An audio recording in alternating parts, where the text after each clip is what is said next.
Hi friends, welcome back to Calm in the Chaos Homeschool. So I apologize, I'm not showing my face today. That takes a lot longer, a lot harder to orchestrate since I have to make sure no one's home. Well, not when no one's home, but I need to be in a more public place in my house, and I couldn't do that this week. So I'm going to show you my 9th grade daughter, what she's doing this year for school. Now, I've mentioned before that she is only half homeschooled at this point. She is attending something like a charter school where she is taking 4 courses. However, I am supplementing her language arts, and she is taking several things with me. So I'm going to show you what she's taking with me at home.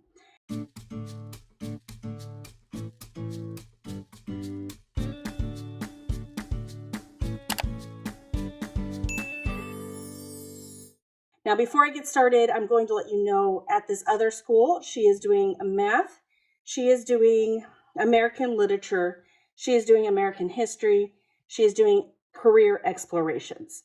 And then at home, I am supplementing language arts. I have a science for her, and she's doing some geography, as well as an elective that I'll be talking about, as well as the group stuff that we do together as a family.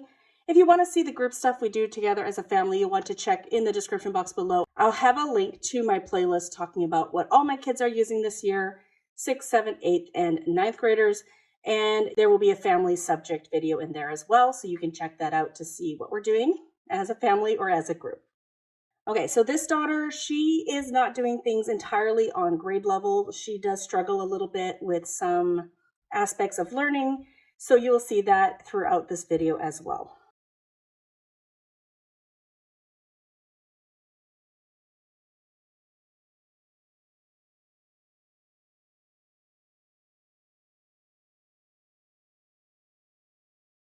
So I'm going to start with creation. So this is her Bible that she's doing at home. She is doing a Bible Investigators Creation. This is a study for 8th to 12th graders. It has puzzles and activities, and I'm not going to show you her work, so I'm going to have to flip to the back here because she is almost done. Just a lot of fun puzzles. There's connect the dots, there's crossword puzzles, and of course they go through the scripture. They're talking about Genesis, and I think she has really enjoyed this course. She has been doing it she started last year, but here's some, what are these? Deciphering codes and stuff. She started this last year, so we're doing pretty well. She is getting really close to the end of that. Once we are finished that, we are going to be moving into, I can't remember what it's called, but it's the one my 8th grade daughter is doing. I don't know, you have to check out my 8th graders video to see what devotional she'll be moving into, but we're finishing that up. Now, language arts, here we go. So, like I said, she has American literature at school. These are her language arts items. So I'm just going to go through here. I couldn't grab her book, but my sons are also doing this. She is working on Beowulf grammar. Traditionally, this is for something like 3rd through 6th grade. It can be adapted for middle school, and she loves dogs, and I think it's just a fun way to review grammar concepts. So it's something she's doing independently, and so this is working well for her. Just going through the different parts of speech, and it's just a fun way to review grammar. So I'm having her do this independently. I know she is in 9th grade. My 2 middle schoolers are doing this, and we're doing this together, and it's just fun. So she's doing that for grammar really every 3rd day or so.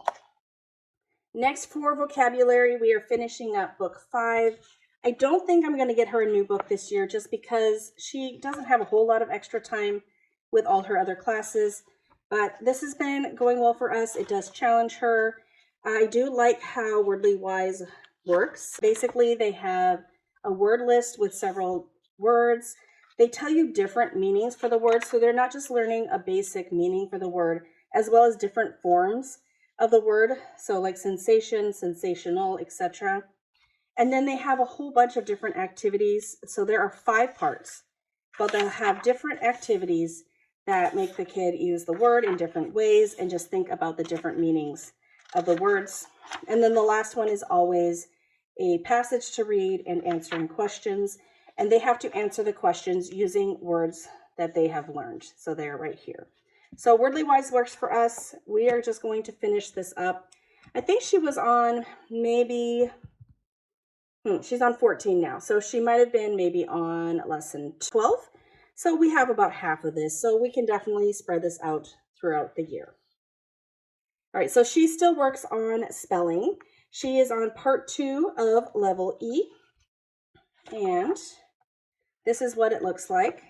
So with spelling you see, they have to shade in different vowel chunks, consonant chunks, bossy R chunks, the tricky Y guy, certain endings, and silent letters. So you can see here all the things that they have to chunk. And then they copy the paragraph.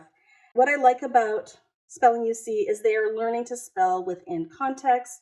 They are just learning how to chunk those letters together. And I do feel like it has helped her spelling a lot. We started using this with her, maybe our first year of homeschooling. So this could be our 5th year using this. And we go slow and steady, but I do feel like she has really improved in her spelling. And we don't do it every day. We do it every other day or so. And so, yeah, that's working for us. So American Spirit is going to be sort of modern American type of things, which is great. She's doing American history and American literature right now. So she'll be learning things that kind of go along with her history that she's learning at the charter school. All right, before I go into this, I'm going to take a look and make sure I didn't miss anything. So Wordly Wise, Beowulf grammar, spelling. Okay, so handwriting, she is doing the good and the beautiful. I think she's on level either 5 or 6 of handwriting. We have always done the good and the beautiful handwriting since our first year of homeschooling. My kids really enjoy it. Don't have any samples to show you right now, but she does that every other day or so. And then for typing, we are doing typing.com right now. We sometimes do Typing Club, but I am paying for typing.com because I do not want the ads. The ads are really distracting for my kids. And typing.com, it's only like $1.50 per account per month. So it's not a huge expense. So about $6 a month for all my kids to be doing typing.com. So that is what we're doing for typing. And then we are using this reading journal right now. It is not consumed reading journal, and that's typically for grades 2 to 5. However, we started this last year because I thought she needed some review on different parts of, I just thought it was a good level for her. And I didn't finish all the pages that I had photocopied. And so I was going to move her into a written narration, but she wanted to do this instead. So I said she could do this until she has completed all the sections that I have printed off, and then she's going to start a written narration. So that is what we're doing right now, and that is working well for us. As far as the books that she is reading, we're doing a variety of books. We're going to be doing some books from her science, which I'll show you in a minute. We are doing some books from geography, so a lot of geography books. One of the next videos coming up will be some books that we were using in studying Africa. So she's going to be reading some books about things that happened in Africa or just novels based in Africa. And right now she is reading Mara, Daughter of the Nile, just because that is a book that I have here that my other kids are reading and she was interested in it. So she's reading that right now, but we just do a variety of books throughout the year. Typically she's reading at about a 5th or 6th grade level. And so that's the sort of books that I have available for her. Okay, so geography, this is geography. This is Guest Hollows High School, Geography and Cultures. We are finishing this up for her. We started this last year. We are doing Geography of the Eastern Hemisphere. We have paired it with Sunlight Level F. And so we are working through the end of this. So let's see, we just got to Africa. So we're starting to work on learning about different countries in Africa and the geography of Africa. And so this is sort of what the workbook looks like. She uses the Guest Hollow online textbook. So she reads and watches videos and fills out this workbook as she goes. And so that's working for us. We do this about once a week. So she just has this once a week because she has a lot of other things going on. And we get up to the Pacific, it looks like. So week 35. So we're getting really close. As you can see, we don't have a whole lot of pages left, but we're just doing this very, very slowly at this point because she has a lot of things going on with her other stuff that she's doing. This is her science this year. So as part of the charter school that she's at, she needs to be doing 6 credits officially. So like I said, at the charter school, she has 4. And then for science, they were doing chemistry this year, and it was not going to work for her. It was going to be too hard. And I didn't really want to work too hard to be adapting chemistry for her. So I asked the director if we could do this instead. So this is Discovering the Wonders of the Universe, A Journey Through Astronomy. This is a unit that I created for her. And she really wanted to do this, so she was going to do this on the side anyways, but the director agreed to accept this as a semester science course for her.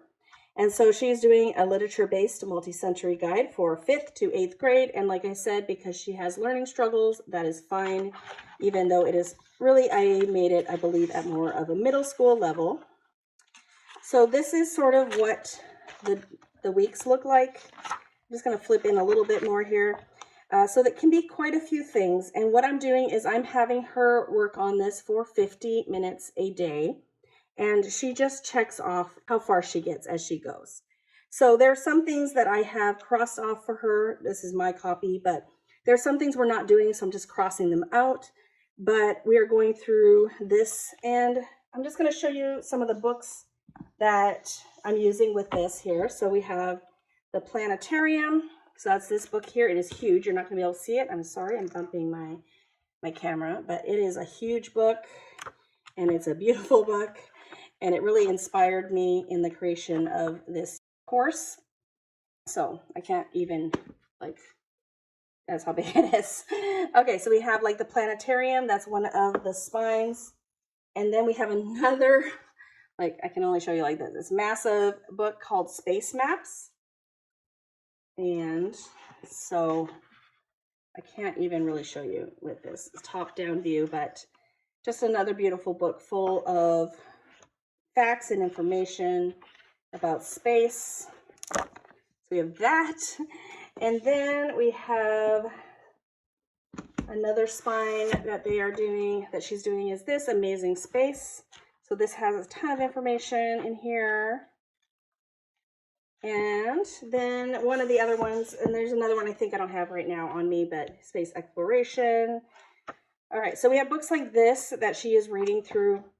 And like here, it has just one of these scheduled that day, 2 on that day, 2 on that day. So it's not reading every book every day. And then I have some Christian resources here that are scheduled in. Those are optional if you want to include them or not, but I added them for people who wanted to add a Christian worldview. In general, I would say this is a secular curriculum, but if you add in the Christian resources, you'll get that other perspective. And then we have Astronomy for Every Kid. This I don't have on me, but it is an experiment book or an activity book, so we have that. And then there's some extra add-ons. So I'm going to have her read George's Secret Key to the Universe as one of her readers. Once we get it, we have What We See in the Stars, The Skies Above. So every week or 2, there's some more books here. So just some examples of the types of books.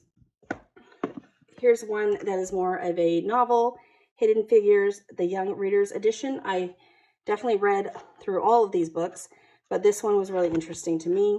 So I think I'll probably have her do this on audio just because I think that would be less intimidating, but that was a really good book. And then this one comes up a little later in the course. Just another interesting book about different discoveries in astronomy. So we have that. So those are just some examples of the books that are scheduled throughout this course. So I'm going to link this below. I do have the first, I believe, 2 weeks free, and the first, like, very beginning free. So I have like my book list here, all the books that I'm using. I have additional interesting books to add. I have the schedule for the first 2 weeks included. So I do have a free link if you want to check this out and try it out for yourself. And then I have the course for sale as well. So I'll include all the links there below. So that is what she's doing for science this year. And I think she's really enjoying it. Okay, so that was her 5th course. So now she needs a 6th course for this charter school. And so we are doing a 1 credit class of photography for teens. So I don't want to show you her work, but here is what a week sort of looks like. There's a lesson, it's a video lesson. And then as they're watching the video lesson, they're filling in some blanks. There's a quiz about the video that they just watched, so I have them write their score right here.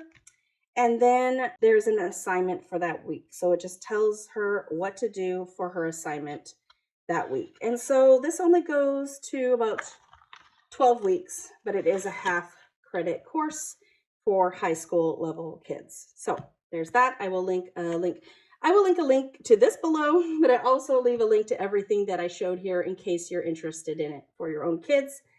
So this is what she's doing right now. And so for the second semester for her elective, and I told you that this is going to be 1 semester, so I'm not sure what we're going to go into for science.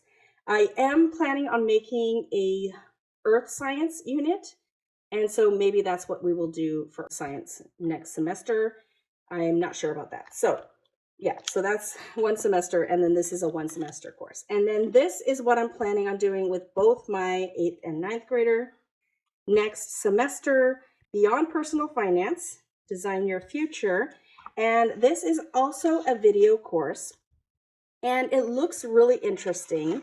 It looks like basically every lesson is a new year of your life. So you start like your first year of college, second year of college, third year of college, fourth year of college, fifth year, and you get a job, and then there's like decisions that you make, like you choose your career path, you decide what you want to do in the future, but then your life kind of goes on from there. So based on your decisions in the beginning of life, it's going to affect your life in the future. And then it also has like some random things that happen in your life as well. For instance, you might have children, you might get married, things that cost different amounts of money. So this looks really interesting to me. I can't give a full, I can't talk about it fully, I feel, until we've started it and actually started watching the videos. But I didn't want to start that because I have 1 year after I start this course to finish it. So we're going to start this for second semester, and then we may do all of it or we may